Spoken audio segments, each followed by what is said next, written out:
Folks, we just finished a beautiful closing here at Century 21. I have Jonathan right here, and I have Maya. Congrats on your new home. Thank you, Simon. Awesome. I'm very excited for you guys, and I want to thank you on, trusting me, taking this lead and finding your first home.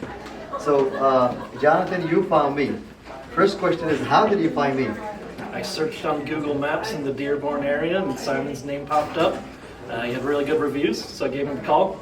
Called him late at night when all the other realtors weren't picking up their phone. Yeah, I remember he called me on a Sunday or a Saturday. It was a weekend day for sure. Around 3, I think it was 3 or 4 p.m. And he told me, hey, I'm looking for a home.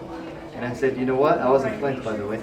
I'll send you some homes right away. And we did. So the second day we went hunting and we looked at plenty of houses. I don't know if you remember that.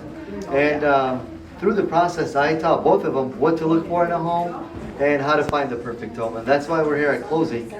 So for you, Maya, how was your experience?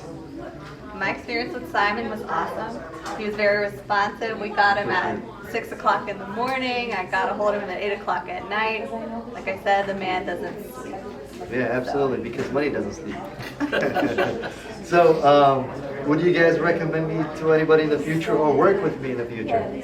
Yeah, Absolutely. both. Absolutely. Beautiful. Guys, Simon says? Sold. Sold. All right.